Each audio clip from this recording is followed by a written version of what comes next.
আচ্ছা দেখি তো কে বলতে পারে গণিতের চারটে মূল ধাপ কি কি? আমি বলবো আমি। না না, আমি বলবো। আমি বলবো। আচ্ছা ঠিক আছে, পুটি তুই বল। গণিতের চারটে মূল ধাপ হলো যোগ, বিয়োগ, গুণ এবং ভাগ। বাহ, একদম ঠিক। আমরা আগের দিন যোগ করা শিখেছি, কি তাই তো? হ্যাঁ পণ্ডিত মশাই। আর আজ আমি তোমাদের সবাইকে বিয়োগ করা শেখাবো। সেটা আবার কি জিনিস? বিয়োগ মানে বাদ দেওয়া। কি বাদ দেওয়া পণ্ডিত মশাই? যে কোনো কিছু, যেমন ধর ন্যাপলার কাছে চারটে কমলা লেবু ছিল, ন্যাপলা পুটিকে তার থেকে দুটো কমলা লেবু দিয়ে দিল, তাহলে ন্যাপলার কাছে কটা কমলা লেবু থাকবে? চারটে ছিল, তার থেকে দুটো দিয়ে দিল, তার মানে আমি বলবো পণ্ডিত মশাই। হ্যাঁ বল দেখি। আমার কাছে চারটে কমলা লেবুই থাকবে। কিভাবে? কারণ আমি তো পুটিকে একটাও কমলা লেবু দেব না পণ্ডিত মশাই। কি বদমাশ ছেলেপুলে! হে ভগবান, এদের আমি কিভাবে পড়াবো, কিভাবে পড়াশোনা শেখাবো?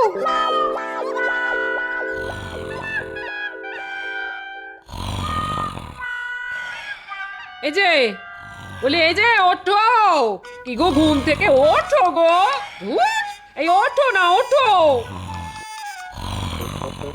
দূর দূর, এই লোকটাই যে কত ঘুমোতে পারে তা ভগবানই জানেন।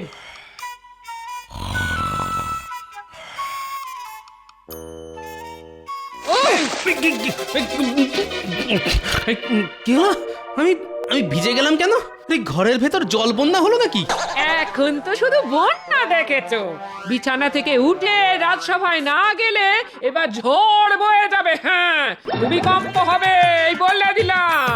দূর দূর, এই রোজ রোজ রাজসভায় যেতে আর ভালো লাগে না। সেই একঘেয়েমি বকম বকম বকর বকর বকম বকম বকর বকর। সভাসদ না পায়রা, সেটাই গুলিয়ে ফেলি। রাজসভায় না গেলে কিভাবে সংসার চলবে শুনি? তোমার কি জমিদারি আছে নাকি? কেন, আছে তো 2.5 বিঘা জমি। সেটাও তো বিয়েতে আমার বাবা তোমাকে দিয়েছিল, কিন্তু সে জমিতে আজ অব্দি ধান সবজি তো দূরের কথা, কোনোদিন একটা দুব্ব ঘাসও গজালো না। আমার কপালটাই খারাপ। কি দেখেছে তোমার সাথে আমার বিয়ে দিয়েছিল কে জানে। কি করব বলো? চাষের জন্য তো জমিতে লাঙল দিতে হবে, তার জন্য আবার লোক ভাড়া করার খরচ লাগবে। এমনিতেই সংসারের এত খরচ। তোমার দ্বারা কিছুই হবে না, কিছুই হবে না। আমার বাবার দেওয়া জমিটা ওরকমই ফেলে রাখো, ফেলে রাখো। আচ্ছা আচ্ছা, ঠিক আছে ঠিক আছে, দেখছি দেখছি কি করা যায়। উফ, পণ্ডিত মশাই, আজ আমাদের একটা গল্প বলুন না। সেই তো কখন থেকে পড়াশোনাই করছি। হ্যাঁ পণ্ডিত মশাই, গল্প শুনবো, আমরা গল্প শুনবো। ও, গল্প শুনবি? আচ্ছা ঠিক আছে, শোন। আজ তোদের গুপ্তধনের গল্প বলবো। আজ থেকে প্রায় 500 বছর আগেকার কথা। এক প্রত্যন্ত গ্রামে পাঁচকুড়ি নামের একজন গরিব চাষি ছিল। সেই চাষির পরিবারে চাষি ছাড়া চাষির স্ত্রী আর চাষির 2 ছেলে আর 1 মেয়ে ছিল। বাহ, আমার বাবা তো চাষ করে, আমরাও 2 ভাই 1 বোন। পরপর 2 বছর তেমন বৃষ্টি না হওয়ায় চাষের কাজও ভালো হয়নি। গ্রামের সব চাষিরা ভীষণ অর্থকষ্টে ভুগছে। এমন সময় একদিন ওই পাঁচকুড়ি তার চাষ জমিতে মাটি খুঁড়তে গিয়ে একটা পিতলের ঘড়া পায়। সেই ঘড়ার ভিতরে ছিল ভর্তি মোহর। সেই গুপ্তধন পাওয়ার পর ওই চাষির অর্থকষ্ট আর থাকে না। সেই গরিব চাষি রাতারাতি রাজা হয়ে গেল, আর তার সমস্ত অর্থকষ্ট চলে গেল। এটা তো একজন চাষির কথা বললেন, আর গ্রামের বাকি চাষিদের কি হলো? ওই পাঁচকুড়ি রাজা তার গ্রামের বাকি চাষিদেরকেও তার পাওয়া গুপ্তধনের থেকে কিছু কিছু মোহর দিল, তাদেরও দুঃখ কষ্ট থাকলো না। তারপর থেকে প্রজাদের সমস্ত দুঃখ কষ্ট সমস্যা দেখলেই রাজা তাদের সাহায্যের হাত বাড়িয়ে দিত। উফ, আমার বাবাও যদি এরকম গুপ্তধন পায় তাহলে আমার বাবারও কষ্ট থাকবে না। হি হি হি। কি হলো, আজ মন্ত্রী আসেনি কেন? মহারাজ দেখুন, আজ আমি ঘুম থেকে দেরি করে উঠেও রাজসভায় পৌঁছে গেছি, কিন্তু আমাদের মন্ত্রী মশাই এখনো পৌঁছয়নি। সেটাই তো দেখছি। আজ তো আশ্চর্য ব্যাপার ঘটে গেছে। গিন্নি, রাজসভায় চললাম। আচ্ছা এসো। ওহ বাবা রে বাবা, আজকে রাজসভায় খুব দেরি হয়ে গেছে। ওমা এ কি তুমি আজ এরকম ছেঁড়া ফোড়া পোশাক পরে রাজসভায় যাচ্ছ কেন? এটা মহারাজের মন গলানোর জন্যে আমার নতুন কায়দা। তুমি বুঝবে না। যা বাবা। এই এতক্ষণে সময় হলো মন্ত্রী মশাইয়ের রাজসভায় আসার। তোমার মতো সারাদিন পায়ের ওপর পা তুলে বসে থাকলে তো চলে না। আমার সারাদিনে অনেক কাজ থাকে। কাজের ঠেলায় তো মনে হচ্ছে আজকাল অন্ধকার দেখছো, যে একটা ছেঁড়া ধুতি পরেই রাজসভায় চলে এসেছো। কি আর করব বলুন মহারাজ, অর্থ কষ্ট চলছে, সংসারের খরচ, গিন্নির আবদার, আর পারছি না মহারাজ। যদি আপনি কিছু টাকা পয়সা দেন তাহলে একটা নতুন ধুতি কিনে পরতে পারি। আপনার আবার কিসের অর্থকষ্ট মন্ত্রী মশাই? রাজসভার সব সভাসদদের মধ্যে সবচেয়ে বেশি বেতন তো আপনি পান। হ্যাঁ, তা যা বলেছ গোপাল। মন্ত্রীর হাতে 7 রাজার গুপ্তধন, হিরে মানিক এলেও মন্ত্রীর অর্থ কষ্ট কমবে না। মহারাজ, যদি টাকা পয়সা দিতেই হয় আমাকে দিন। ওর অবস্থাটা একবার দেখুন। এই মাসের বেতন পাই, আগের মাসের ধার মেটাই। ওই শুরু হলো ন্যাকামো। গোপাল, তুমি রাজসভা ছেড়ে যাত্রা দলে নাম লেখাও, কাজে দেবে। যেই দেখলে আমি মহারাজের কাছে টাকা চাইছি অমনি তোমাকে দারিদ্র ছেয়ে গেল। আচ্ছা ঠিক আছে ঠিক আছে, তোমাদের দুজনের মধ্যে কুটকাচারি বন্ধ করো তো। সারাক্ষণ আর এসব ভালো লাগে না।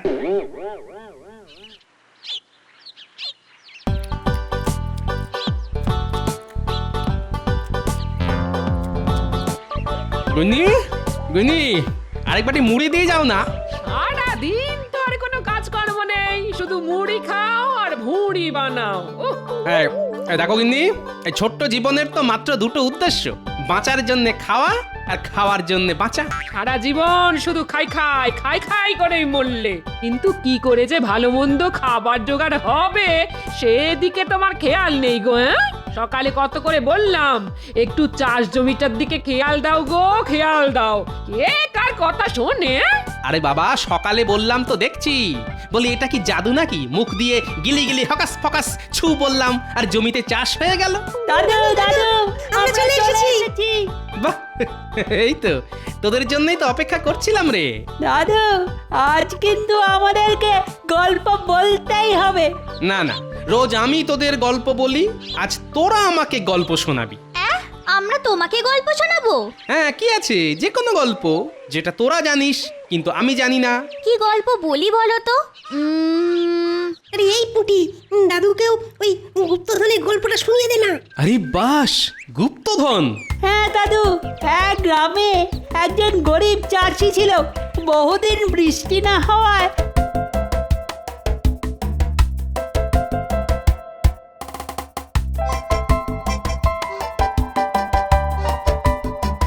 বাহ, তোরাও তো বেশ ভালো ভালো গল্প জানিস। এবার থেকে আমিও তোদের কাছে গল্প শুনবো। আচ্ছা দাদু, আমাদের মহারাজ কৃষ্ণচন্দ্র তো প্রজা দরদি, তাহলে উনিও কি গুপ্তধন পেয়ে রাজা হয়েছেন? না না, উনি হলেন বংশ পরম্পরায় কৃষ্ণনগরের রাজা। তবে তোরা যদি চাস তাহলে এই গুপ্তধনের গল্পটা কিছুটা হলে সত্যিও হতে পারে। হ্যাঁ, কিভাবে গো দাদু? তাহলে তার জন্য তোদের একটা কাজ করতে হবে। কি কাজ দাদু?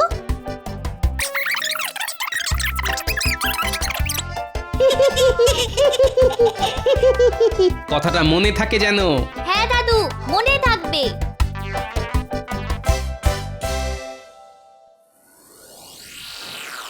মন্ত্রীমশাই, কালকে কিন্তু ওই ছেঁড়া ধুতি পরে এসে নাটকটা ভালোই করলেন। কি আর করব বলো সেনাপতি, আমার বাড়িতে তো আর কুবেরের ধন নেই যে রোজ রোজ নতুন নতুন পোশাক পরে আসব।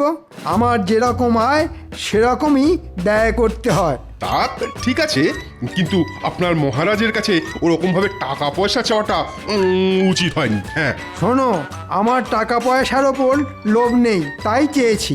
যদি লোভ থাকতো তাহলে চুপি সারে রাজ সিন্ধুক থেকে হাত সাফাই করে নিতাম। বাহ বাহ বাহ, এ তো দেখছি বেড়াল বলছে মাছ খাই না। ঠিক আছে মন্ত্রী মশাই, আপনাকে কিভাবে জব্দ করা যায় সেই উপায় আমার ভালো মতন জানা আছে। মন্ত্রী মশাই, একবার এদিকে শুনুন না। কেন, তোমার আবার আমাকে কি দরকার? আমি আপনার ভালোর জন্যই ডাকছি, একবার আমার কথাটা শুনুন।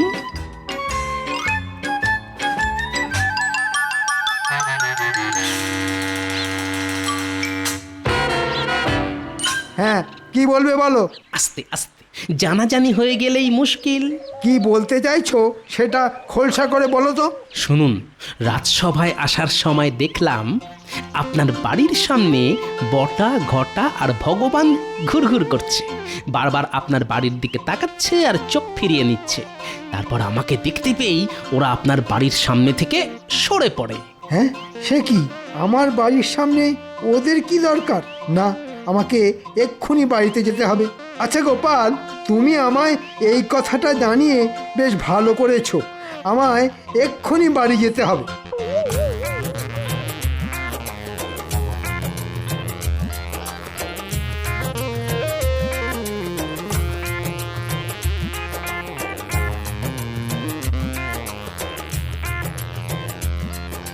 কি গো, তুমি এত তাড়াতাড়ি বাড়ি চলে এলে?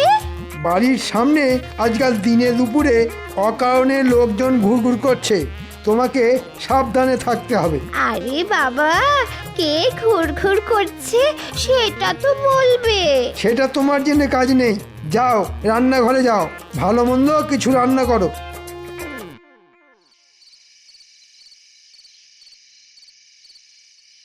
এই তো তোরা চলে এসেছিস।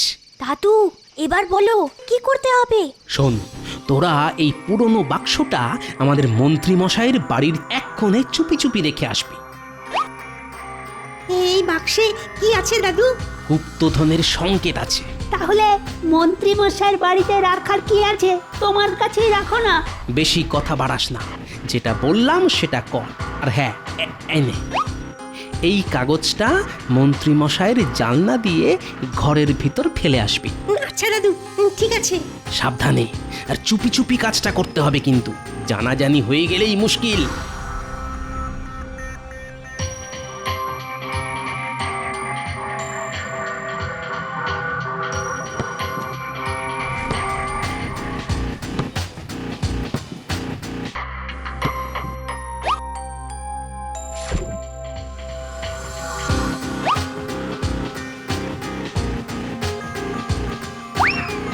কে কে কে? কি গো, কি হলো? আমিও তো সেটা জিজ্ঞেস করছি, কি হলো? ঘরে এই মোড়ানো কাগজটা কে ফেললো? আপনার বাড়িতে যে গুপ্তধনের সংকেত আছে সেটা আমার চাই। আর যদি সেটা না পাই তাহলে আপনি ইহলোকে থাকবেন না। হি হা হা হা হা হা। কি তোমার কাছে গুপ্তধনের সংকেত আছে? সেটা আমায় আগে বলনি তো। কবে থেকে বলছি একটা সীতাহার গড়িয়ে দাও, তার বেলা তো একটা রাখাটো না। হ্যাঁ দূর বাবা, আমি নিজেই জানি না। সত্যি করে বলো বলছি, গুপ্তধনের সংকেত কোথায় লুকিয়ে রেখেছো? আরে আমি সত্যিই জানি না গো। তাহলে কি এমনি এমনি হুমকির চিঠি এলো? সেটাই তো ভাবছি, কারণ ছাড়া তো আমাকে হুমকির চিঠি পাঠাবে না। আমার বাড়িতে কোথাও না কোথাও নিশ্চয়ই এমন কিছু আছে যার জন্যে ওরা এই চিঠিটা পাঠিয়েছে। আমি এই ঘরে তন্ন তন্ন করে খুঁজছি, তুমি অন্য ঘরে খোঁজো।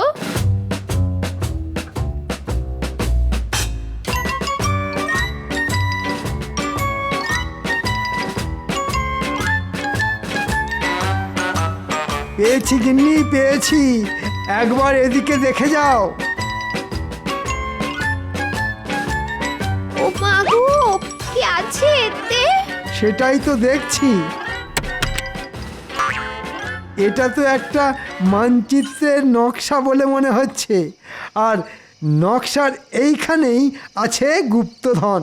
ও মা গো, গুপ্তধন! আমার আমার সীতাহার, কানপাশা, ঝুমকো, কানের দুল চাই। হবে হবে গিন্নি, সব হবে। আগে আমায় এই মানচিত্র অনুযায়ী গুপ্তধনের জায়গাটা খুঁজে বের করতে হবে।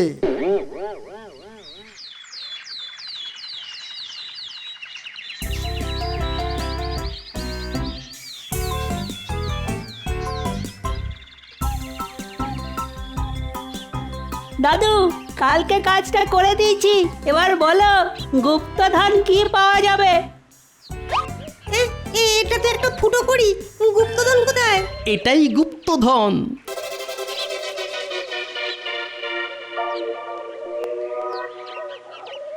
এ কি মানচিত্র অনুযায়ী তো গুপ্তধন গোপালের জমিতে রয়েছে। এখন যদি আমি খোঁড়াখুঁড়ি শুরু করি তাহলে লোকজন জেনে যাবে। এখন বাড়ি যাই, তারপর রাতে সবাই ঘুমিয়ে পড়লে কোদাল নিয়ে চলে আসব। কি ব্যাপার, মন্ত্রী কোথায়? মহারাজ, মন্ত্রীমশাই আজকেও গড় হাজির। দেখুন মহারাজ, দেখুন মন্ত্রীমশাই আজ এখনো এলো না, আর আমি দেরি করে এলে আমাকে কত কিছু বলেন। মন্ত্রীর এরকম পরপর 2 দিন রাজসভায় না আসাটা বেশ চিন্তার বিষয়। উনি আবার শারীরিক অসুস্থ হতে পারে। না না, দেখুন দেখুন, নিশ্চয়ই বাড়ি বসে গোপনে কোনো না কোনো চক্রান্ত করছে। যাই হোক মহারাজ, আমারও কালকে ছুটি লাগবে। কেন, তুমি আবার কালকে কোথায় যাবে? কোথাও যাব না মহারাজ, বাড়িতেই থাকবো। আসলে অনেক দিন ধরে আমার একটা ফাঁকা জমি পড়ে আছে। সেই জমি চাষযোগ্য করে তোলার জন্যে একটা ফুটো কড়ির বিনিময়ে একজন ঠিকে মজুরকে রেখেছি। আর সেই মজুর আবার রাতের বেলা ছাড়া কাজ করে না, তাই সারা রাত জেগে মজুরের কাজ দেখে তারপর কালকে সারা দিন ঘুমোবো। এমন কোনো আহাম্মক আমাদের রাজ্যে আছে নাকি যে একটা ফুটো কড়ির বিনিময়ে তোমার ফাঁকা জমি চাষযোগ্য করে দেবে? বিশ্বাস না হলে আপনি আজ রাতে আমার বাড়িতে চলে আসুন। আচ্ছা ঠিক আছে, ঠিক আছে, আজ রাতে তাহলে তোমার বাড়িতেই যেতে হচ্ছে দেখছি। কি মন্ত্রীমশাই তো আমার বাড়ির ওদিক থেকেই আসছে, তার মানে বোধহয় টোপ কিলেছে। কি মন্ত্রীমশাই, আজকে রাজসভায় এলেন না? না, মানে আমার একটু কাজ ছিল গোপাল। ওহো, আমি ভাবলাম আপনার বোধহয় শরীর খারাপ। যাই হোক, আমি চললাম, অনেক বেলা হয়ে গেল। হ্যাঁ গোপাল, এসো। তুমি তো জানো না, আজ রাতেই তোমার জমিতে লুকানো গুপ্তধন আমার হাতে আসবে।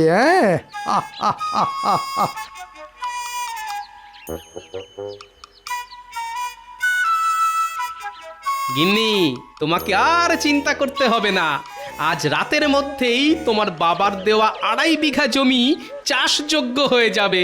বাহ, তার মানে এতদিনে তোমার সুমতি হলো? তা কাকে মজুর রাখলে?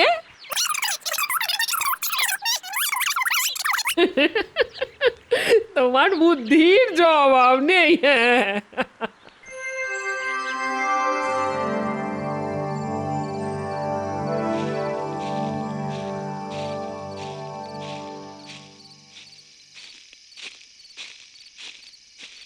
আসুন আসুন মহারাজ, আসুন। কি গোপাল, তোমার ওই আহাম্মক মজুর কোথায় যে তোমার পুরো জমি একটা ফুটো কড়ির বিনিময়ে চাষ করে দেবে?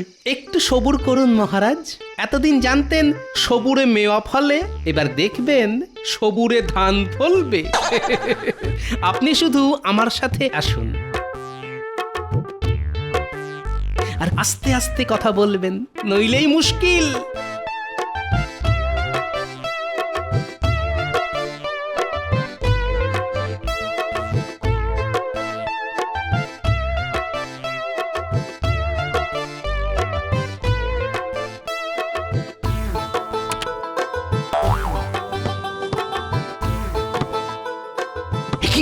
এ যে আমাদের মন্ত্রী। হ্যাঁ, এবার চুপচাপ মজাটা দেখে যান। মানচিত্র তো বলছে এখানেই গুপ্তধন আছে, কিন্তু গুপ্তধন কোথায়? না, এদিকটা একবার খুঁড়ে দেখি।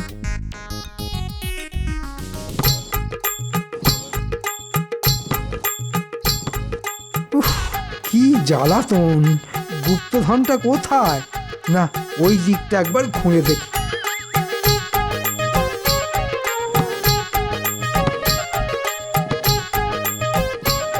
না, কোথাও কিছু নেই, কিন্তু ওটা কি? চলুন মহারাজ, এবার আমরা ওদিকে যাই।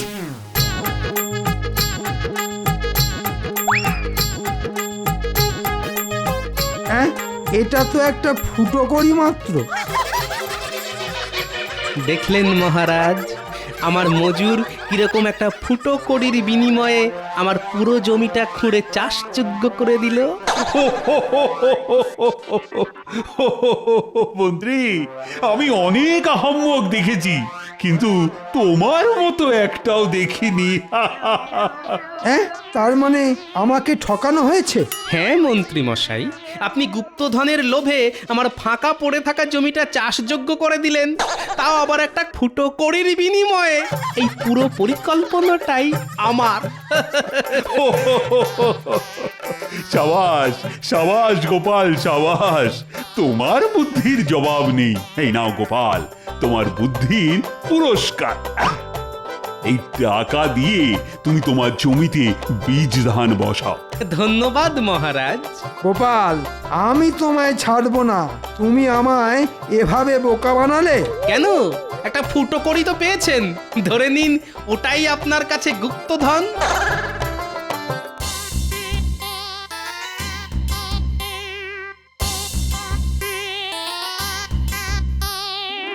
নিন মন্ত্রী মশাই, একটু জল খেয়ে নিন, সারা রাত অনেক খেটেছেন। নিকুচি করেছে জলে। আরে ও মন্ত্রী মশাই, যাচ্ছেন কোথায়? আরেকটা ফুটো করি দিচ্ছি, আমার জমিতে বীজ ধান বসিয়ে দেবেন। ও মন্ত্রী মশাই, শুনুন শুনুন, এরকম রাগ করে চলে যাবেন না।